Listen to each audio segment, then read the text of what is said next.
All right, guys, we're going to get started shortly. Just bear with me in 2 seconds.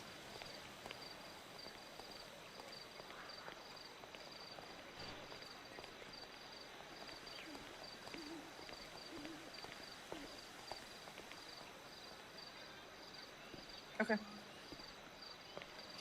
Okay.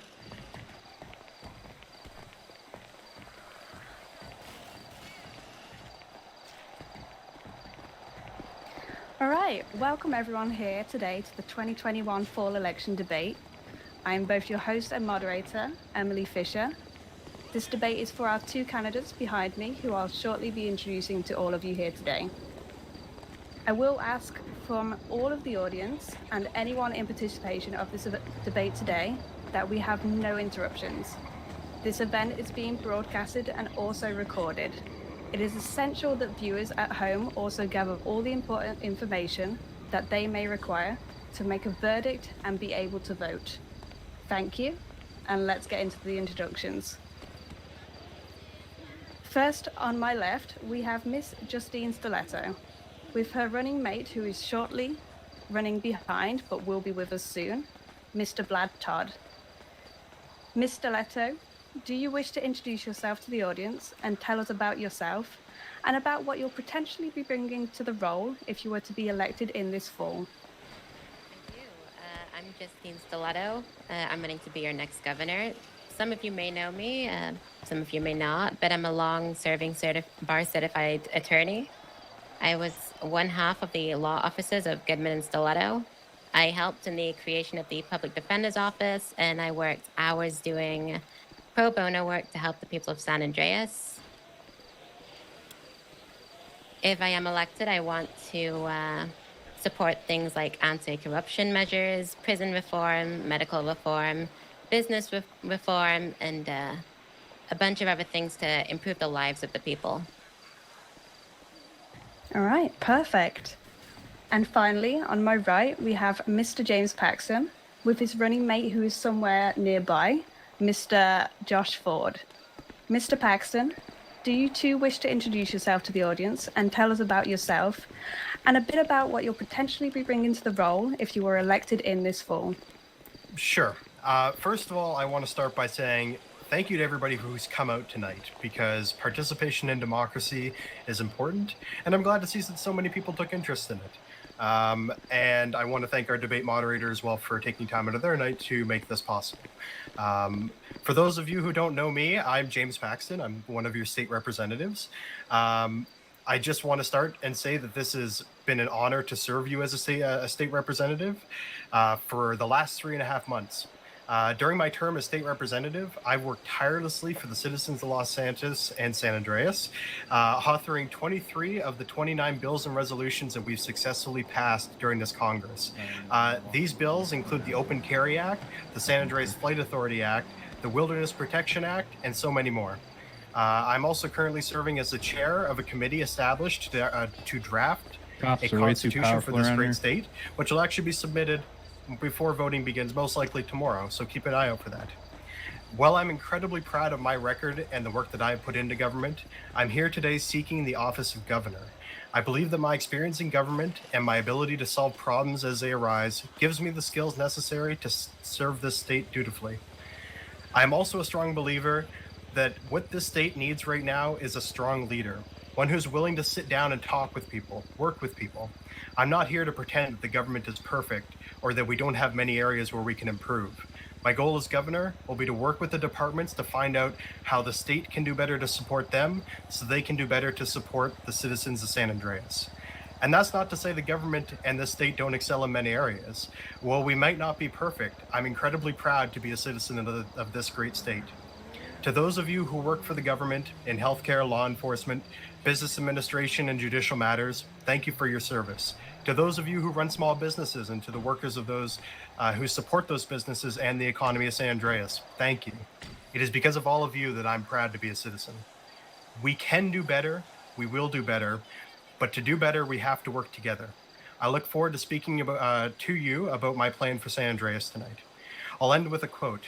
John Maxwell once said, "The pessimist complains about the wind. The optimist expects it to change. The leader adjusts sails." I'm here to ask you for your support in adjusting the sails of this state. Let's get this ship back on track. Thank you. All right, thank you very much. I will now be going into the format of tonight.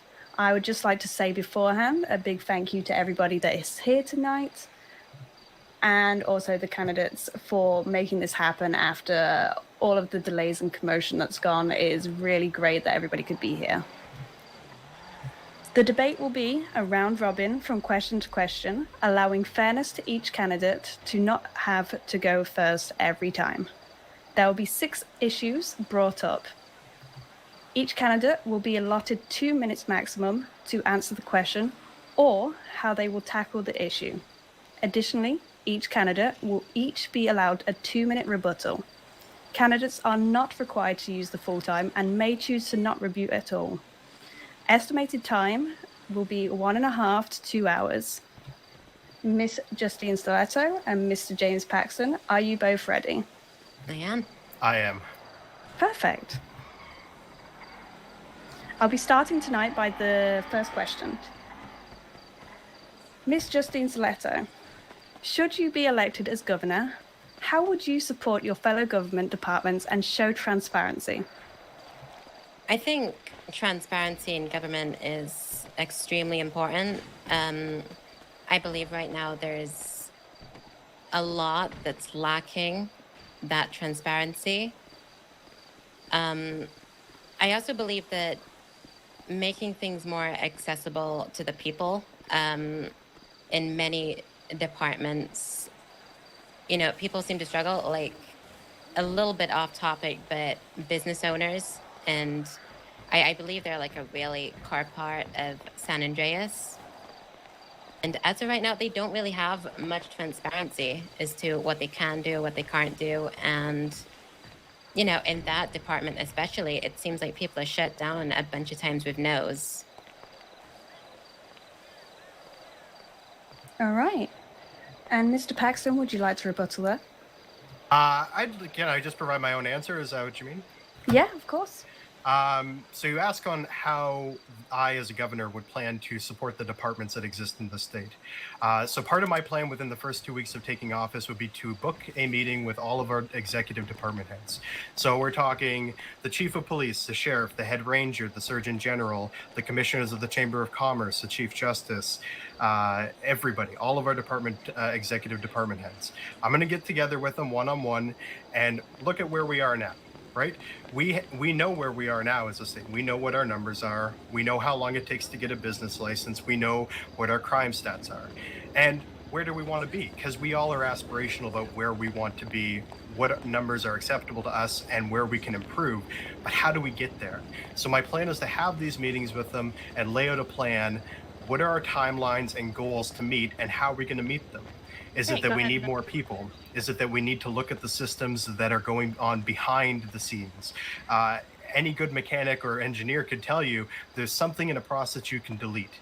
There's some part of a system that you can modify, delete, or make more efficient to better smooth line the process. And change doesn't come overnight. Change takes a little bit of time, but setting ourselves on the right track for that change is what's important. So that's how I plan on supporting at least the government on their side of that. When it comes to transparency, I agree. We should be transparent with our citizens. Our town halls have been lacking a little bit, and my role as governor will be to push all of our executive department heads to be providing consistent and routine updates to the public in the form of those town halls, in the form of tangible information that's useful for people. And part of what we don't have right now in our government is that leadership, is that sitting down with and talking with people and actually bringing them back on the right track. I can't remember the last time a cabinet meeting happened, but they should be happening regularly. We can't operate effectively as a government if the left hand and the right hand are talking to each other. So let's figure out a way for the governor to bring those departments together, to bring those people together to do better for the people of our state. And perfect. Ms. Stiletto, would you like to rebuttal that? No rebuttal right now, no. All right. We can move swiftly on to the next question then. What will you do and this is aimed at Mr. Paxton, sorry to say that. What will you do to ensure that you remain active in your governmental roles and responsibilities? And if you weren't able to do your duties, what steps would you take to ensure that governmental processes continued on? Sure. Well, I'll start by saying I am proud to have been active in this role in the last 3.5 months. Since I took office as a state representative, I've consistently gone to meetings as well as supported the drafting and passing of legislature and meeting with people from the various government departments or just citizens who have a question and call me up to see how we can do better for them, how we can legislate better for them, because that was our role as state representatives. And oftentimes we had to take the role of governor because our governor, unfortunately, hasn't been around as much as we'd like him to. So I've been around to support these processes, and I intend to continue to be that. As someone who has felt the absence of this current governor, I can tell you I'm very passionate about having someone who is active in that role, who can take the meetings that they need to, who can act when they need to. If I was not able to do that for whatever reason, I'm proud to be running with Josh Ford, my lieutenant governor, and I would ask him to step in my behalf. If there's a situation or for some reason I couldn't make a meeting, I'd ask him to attend it and to provide me information from that meeting so that I can make a decision. If I was going to be gone for an extended period of time, I quite likely would give up the office of governor, but I don't plan on being gone for an extended period of time. To be completely honest with you, I love the work that I do in government. I'm very passionate about it and I've put many hours into it, and I'm not planning on going anywhere if I win the governorship. All right. And then I'll move the question over to Mr. Leto. What will you do to ensure that you remain active in your governmental roles and responsibilities? And if you weren't able to do your duties, what steps would you take to ensure that governmental processes continued? I have been an active member in this community for a very, very long time. Even when practicing as an attorney, I was always helping people, always out there working, meeting people, listening to their stories. Even when it came to helping with the creating of the public defender's office, I was there helping. Now, I will say in regards to Mr. Paxton, it did take him 30 days to get a 5-minute meeting simply to create the public defender's office. 5 minutes and then he walked out. Now, I don't know about the people of San Andreas, but to me that doesn't seem like he was very active. If it took him 30 days from the beginning of trying to schedule this meeting to actually be in the room and then discuss creating it. Me, on the other hand, I would have been there a long time before it ever reached 30 days. And, you know, my lieutenant governor, Vlad Todd, he has a great work ethic. He truly believes in the state, and I would have full faith in him in running things when I'm absent. All right. And Mr. Paxton, would you like to respond to that statement? I sure would. Well, first of all, I'm going to say I don't recall that meeting taking 30 days to book, but that's sort of beyond the point. What I can tell you is I have tirelessly worked for the citizens of San Andreas. You can look at my record. You can go look at all the legislative bills that I drafted and passed, and often with the help of others, often with the help of other representatives or concerned members of this great state who had something that they wanted to get passed, who presented an idea, and that got transitioned into law because we found that it was the best thing to serve the citizens of the state. I've always been available to have meetings with people, and I very rarely turn them down, if at all. I rebook meetings if absolutely necessary. But I will ask Ms. Stiletto, I don't recall seeing too much of you between the time that the public defender's office closed down and when the election got called. But I just didn't see you practicing law or tweeting very much. But that's okay. I understand people are very busy. I myself am as well. But I'm committed to providing a government service to the people of Los Santos, and that involves having meetings with them, being available. And anyone who sent me an email will know that I'm prompt with responding. Sure, it might take me a few days, but government takes a little bit of time sometimes, and I'm always interested to hearing what people have. I'm available on the app. We have a government app that people can call me on. And if you're in the crowd and you ever have a great idea for the citizens of San Andreas, well, feel free to give me a call.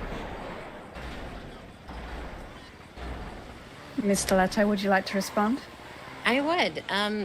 I've been very active since the creation of the Public Defender's Office and the elections. I took a small vacation that lasted maybe 2 weeks. I don't know if that's what Mr. Paxton is referring to.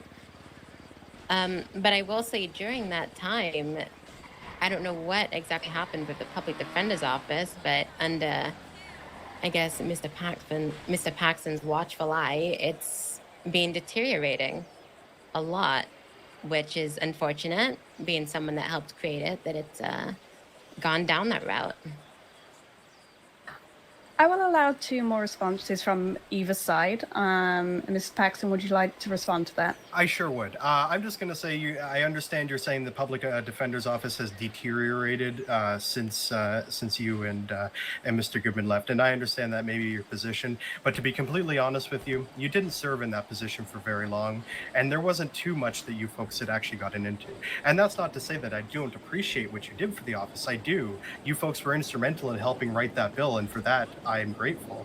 But the Public Defender's Office, issues as it may have, has run very well in the last few months, has provided services to a countless amount of people. And yes, there is some issues that it has, undoubtedly. But that's the nature of the beast sometimes. Mr. Leto?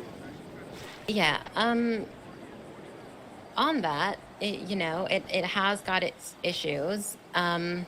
But just going a little further on to that, with the Public Defender's Office and writing the bill, I do remember going quite backwards and forwards with you with the amount of jobs that would be available as a public defender. I just think it's very strange that someone that campaigns that he's for the people would fight for lesser jobs within the Public Defender's Office and also wanting to underpay them compared to every other job in this city. That is something that Mr. Paxton fought for, and I was the one that actually got the public defender's pay to go up and for there to be a fought pay grade rather than wanting to take that away. It wasn't a case of wanting to take something away, Ms. Stiletto, and I'm sorry that you feel like that it was the case, but it wasn't. We have to work within Next the constraints question. of... Okay. Oh, sorry, no.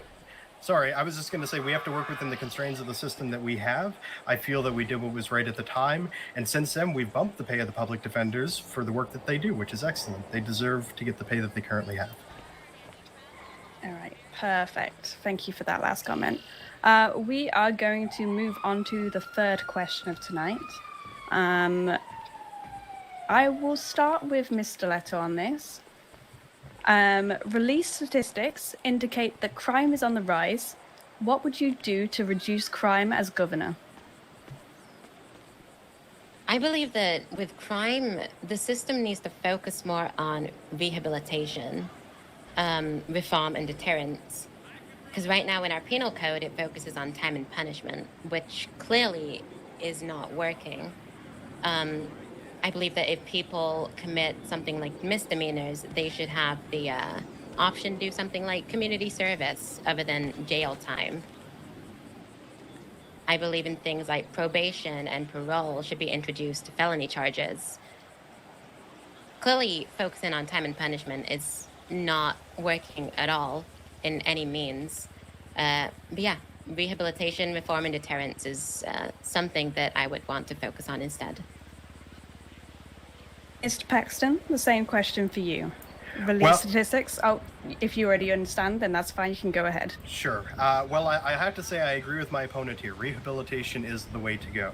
But I'm going to expand on that a little bit more in terms of the community service. Specifically, if I were to win the governorship, I'd like to sit down with our Director of Public Works and our Chief of Police and our Sheriff and the Chief Justice and the Department of Corrections and figure out what we can do to maybe perhaps enable people to do some cleanup work with public works to work their time off, to do some tasks around town to benefit society rather than serving time in a jail for something that possibly might be relatively minor. I agree that putting people in jail for the smallest of things is not the solution here, and so I do agree that community service in that regard is the way to go. I'll also say that with the crime rate in the city, something that is that's good to have a look at is, where's our enforcement at? Can we sit down and have meetings with our chief of police and our sheriff to find out what their roadblocks are to enforcing crime, if there are any, and figuring out if there's ways to, for the best, interest of the state, to clear those roadblocks and figure out the best way forward for them. So working with the departments, because I'm not going to stand up here and pretend that I know the exact reasons why the crime rate is high, but I can tell you that there are a lot of subject matter experts I'd like to talk to, and I think I have a good idea on how to move forward with that. All right. Mr. Leto, would you like to respond? I'd just like to say that I do agree that working with the Department of Corrections and, meetings with the commands in those departments would be extremely beneficial. But I also believe that the issue with crime goes a lot deeper in terms of people not having too many alternatives when it comes to getting by, whether it's for themselves, whether it's for their businesses. I'd like to make their lives easier so that they don't need to turn to crime. All right. And Mr. Paxton, would you like to respond to that? No, thank you. All right. We can move on to the next question. I'm going to obviously start with Mr. Paxton this time. As things currently stand, as a private citizen, it is legal, to be in possession of a certain amount of marijuana. However, it is illegal to grow or cultivate it. What are your thoughts on expanding the legality behind marijuana production within the state? Well, thank you for answering that. I would like to start by saying I was actually the author of HR 14.20, which was our bill to legalize the sale and cultivation of marijuana for licensed and regulated facilities. What I will say is that I think that marijuana needs a component of regulation, a component of oversight with it, to make sure that products are safe for those who consume it. Thankfully, it is legal in this state to own marijuana, and I strongly believe that it should remain that way. We actually raised the limit a little bit during my tenure as state representative, but I think that product should be coming from a safe place, from a place that is regulated, to ensure that the product that people are putting into their bodies is the product that isn't going to do harm to them. So I was very happy to be able to pass that bill. I am not personally for the home growing of marijuana, because I simply believe that it's too hard to regulate in an effective manner as the government. All right. I will ask the same question to Mr. Leto. As things currently stand, as a private citizen, it is legal to be in possession of a certain amount of marijuana. However, it is illegal to grow or cultivate it. What are your thoughts on expanding the legality behind marijuana production within the state? I don't have many plans on expanding on the legality of it. I do believe that I feel like marijuana businesses should be allowed to grow and sell.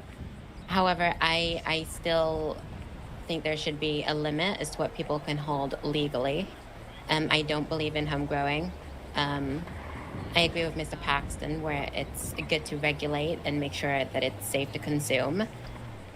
But in my campaign, I do not believe in fully legalizing marijuana. And Mr. Paxton, would you like to respond? No, I think it's great that we agree on this. All right, perfect. Moving on to the next question.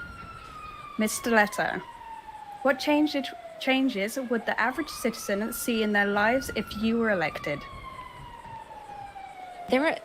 I believe there were plenty of changes they would see. I would love to make the lives easier for workers in the state. Business reform, medical reform. I believe right now with the DOCL, it's a lot of paperwork to run a business, and there's so much red tape you got to cut through. I would love to reform that so it's just one form, a lot easier for people, no more red tape. I also believe that people should be able to open any kind of business they want and not have someone talking down on them and saying, no, you don't have the right and you cannot open this business. Any other state in the union, people can open whatever business they want, but for some reason here, we don't allow it. I would love to change that, absolutely.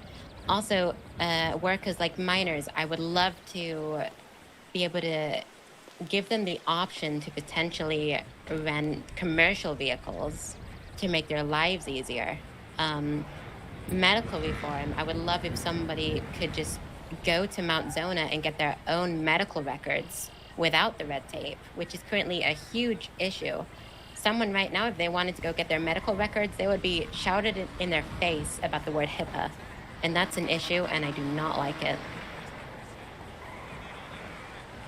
All right. And I will ask the same question to Mr. Paxton, unless he's already familiar with the question. I'm familiar with the question. I will start by saying that I don't know how many of you out there are small business owners. I know there's probably a few in the crowd, and I'm sure that we can all agree that sometimes it can be a little difficult to get through that process. What I'll say is I appreciate the work that the Department of Commerce and Labor does, and that it's very difficult at times.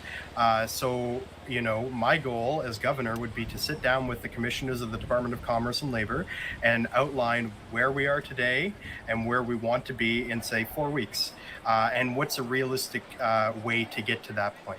I think that when I spoke earlier about there being areas that we can be more efficient in, I think that is one of those departments where there's areas that we can be more efficient in.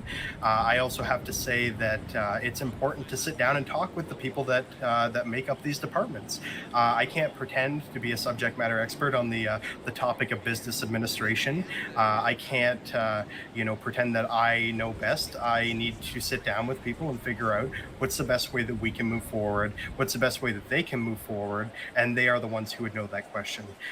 Frankly, I don't think that it's right to make any promises without actually properly speaking to the people that make up these departments in terms of say, as my opponent says, reduce things to one form. I don't know if you've spoken to the Department of Commerce and Labor about that, but if not, I would suggest that before you make any decisions that you do, because it's important to involve the people that carry out these duties in the changes that are going to be happening with those duties. I have to say that there's areas in every part of the state that we could do better for our departments, and therefore they can do better for us. And I think that having those two-way conversations, not me sitting there and saying, this is the way we're going to go about it, and that's it. It's having a two-way conversation and figuring out, how can we do better? Because I can't tell you what the how is for every department. I have ideas, but I don't know whether or not those are the right things to do. And so figuring out from the people that run those departments what the best things to do, giving my own input, guiding it in the right direction, and making sure that I'm keeping up with the goals that we presented, the goals that we set, and make sure that we're on track to meet them is what's important. And it's what we're really lacking right now in the city, is a leader to bring the departments together to figure out if they can do better for its citizens. So my plan is to work with people. I don't believe that, let's say, taking a wrecking ball to any system is going to make it better. If there's any engineers or mechanics in the room, you'll know if the engine is leaking a little oil or it's running a little rough. The way that you fix the engine is to build upon what's already there, to fix up what's already there, not to get a new engine. Mr. Leto, would you like to respond?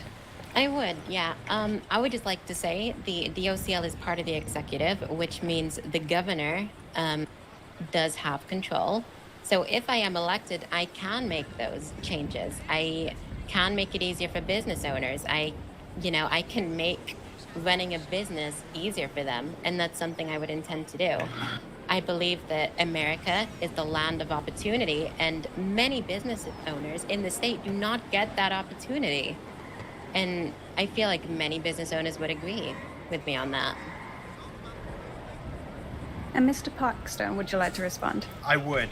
Ms. Stiletto, I know that the Department of Commerce and Labor is under the executive. I wasn't saying that you don't have the ability to do that. What I'm saying is that if you were to win the governorship, I would encourage you to be a leader and not just be a boss. Not to come in there and tell them what they're going to do for you, and that's that.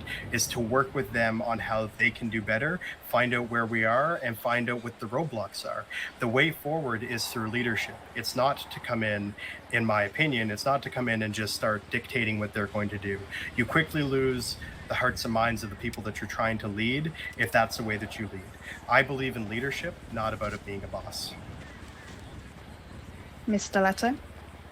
I would just like to say I would absolutely try my hardest to work with them in making these necessary changes. Absolutely.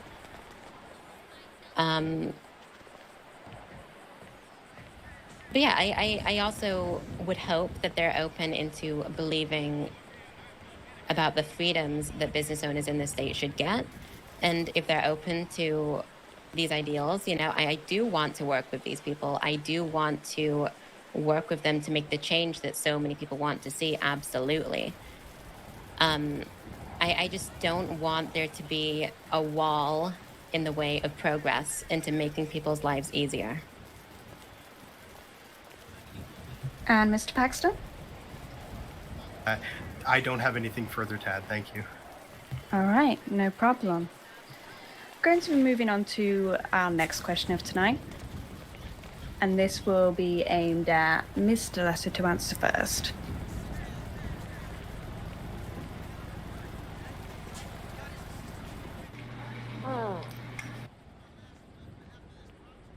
Give me 2 seconds.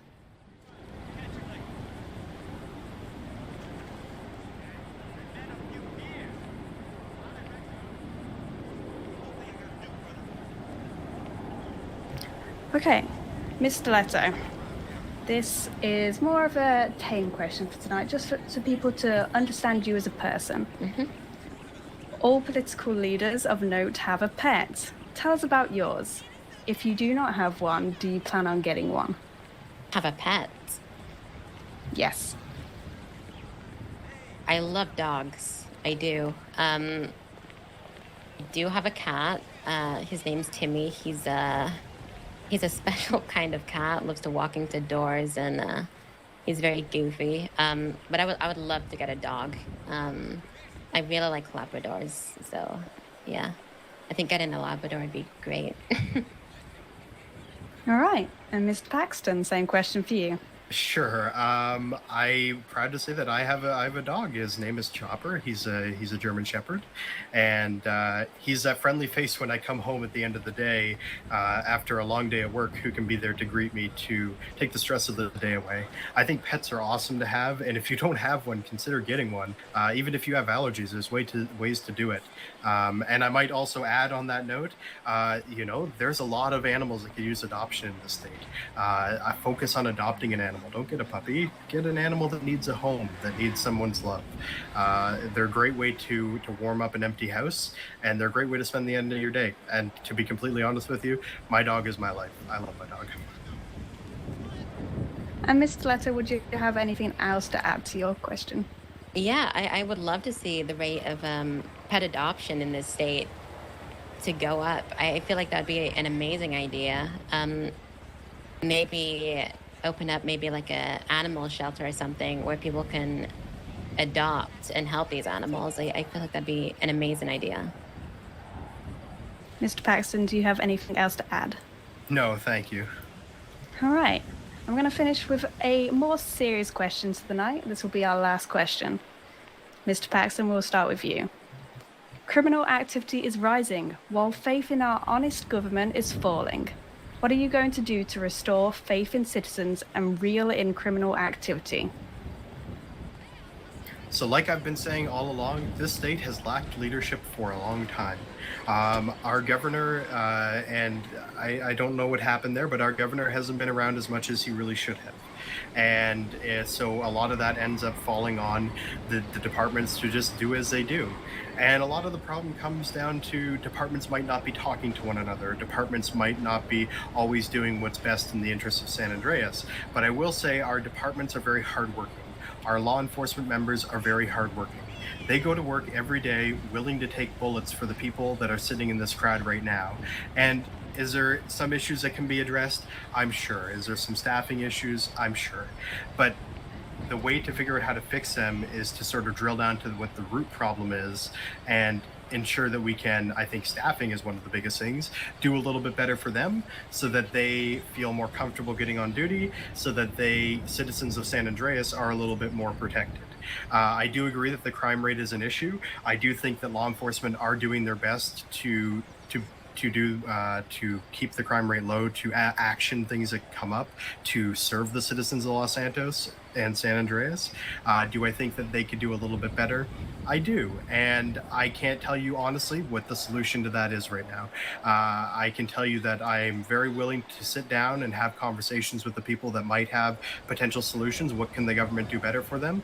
And make sure that they're communicating that to the government, to make sure that they're communicating with other government departments. And like we mentioned earlier, let's see something like Public Works and the law enforcement departments get together and find a way for there to be some community service, to find a way for there to be something other than sitting in jail. I believe the recidivism rate is really high, and I believe that there are ways to bring that down, to maybe advertise more business hirings, to finding different jobs that people can do, one, to ensure that they don't end up in a life of crime, and if they do, to bring them out of that life of crime. I'm proud to work with people that in the past have had criminal records. Your criminal record doesn't define who you are. I think that addressing that recidivism rate, or addressing that stigma that might be around potentially hiring or working with someone who has a criminal record is something that we should focus on reducing. And part of that is ensuring that people maybe don't have to go to jail. Maybe they can do community service if that's available. Maybe there are people in the Department of Corrections who can offer rehabilitative services to people to ensure that they're not going to come right out of jail and reoffend. So do I think there's a lot of great ideas to discuss? Yes. Do I know what the answer, the end all be all is? No, but I really do want to find out. I want to spend time on this, and we have all the crime statistics. We have access to some of the best and brightest in the state. Let's utilize them. Let's have these meetings that unfortunately haven't happened under the current governorship. All right. And Mr. Leto, I'll read out the question one more time just so the audience can hear it. Crime activity is rising, while faith in our honest government is falling. What are you going to do to restore faith in citizens and reel in criminal activity? I feel like during my campaign, I have been extremely vocal about anti-corruption, and I've definitely put forward a bunch of ideas to help deal with that. Working with the state representatives to hopefully put through a whistleblower act that would protect whistleblowers from any criminal or civil litigation for outing corruption or improper behavior in government. I feel like something like that would be extremely important. As some people may know in the past, the PD refused to work with the DA's office when the AG tried to write a warrant for a government official, which, I feel like at that point the governor should have stepped in. That never happened. And I would love to create a board of special counselors that would prosecute government officials and investigate this kind of corruption. Because as many people may know, there's been a lot of talk about possible corruption in government recently. And to my knowledge and the knowledge of the people of San Andreas, no investigation has taken place, which is a big issue. A bunch of people talking out there, even about there being evidence and proof, and they're admitting to doing the crime, and there's still no investigation taking place. That is a huge issue for me, and I don't understand why no action's been taken there. And Mr. Paxton, would you like to respond to that? The only thing that I'd like to say is, Justine, if you have, I don't know what's going on above us. Justine, if you do have this evidence that you speak of that people have admitted to committing crimes and no investigation took place, I encourage you that you reach out to our offices as a state representative. You don't have to reach out to me specifically if you don't want to, but you should bring it to somebody's attention. I've not personally heard any of this as a state representative, and anything that we have heard, we've taken action on within our role as state representatives. And so if you do in fact have that evidence, that proof, I highly suggest that you bring it forward, because we would action that. And Mr. Leto, would you like to respond? I just feel like when you've got so many voices saying the same thing about the same person, some investigation should happen, and it shouldn't just be come forward with the evidence. There should be an investigation, and there isn't one. That's all I have to say on that. Mr. Paxton? No, I don't have anything to add. Thank you. Okay. And with that, our final question has been answered. We have now reached the end of the debate for tonight. I would personally like to thank both candidates for attending, and their running mates also. Mr. Leto, if our audience wishes to find out more about your campaign and stances, where and how would they do that? Well, I'm going to be around after the debate. I'm probably going to be heading to Cockatoos to support my good friend, Jeb. So if anyone would like to speak to me there, you're more than welcome. If not, I have a bunch of things listed out on the CNT website. There's a good place to check as well. All right, thank you very much. And Mr. Paxton as well. If our audience wishes to find out more about your campaign or stances, where and how can they do that? So on both the CNT and Weazel websites, I have a fully available and actually graphic campaign or platform if you want to have a look at it. And I also actually have it in print form, so if you want a copy of it, feel free to give me a call and I'll come by and drop one off. If you ever have anything to talk about where you think that we could do better as a government, and that's sort of now or in the future, you're always welcome to reach out via a call or even an email. Or if you see me on the street, just wave me down and have a conversation. I'm always very happy to talk to people, and I think there's a lot of people that can do good in this government, could do good in this state, and who have great ideas, and just come out and say them. Come out and have that conversation with us. So if you want to know what I'm about, Weazel and CNT is a place to go. Otherwise, just give me a call and I'll have that conversation with you. All right. And finally, I'd also like to thank all of the team here tonight, helping to make sure this was all possible. Our police force for volunteering to act as security, all the reporters from various different broadcasting and papers, and finally the viewers for all attending. We hope that this event has given you all insight and assistance into your decision making. Remember, the voting opens soon, and all important to the future of our state, San Andreas. Thank you all for attending, and a safe journey home. Reporters and writers are welcome to stay behind if they have any last questions to ask both of the candidates here today.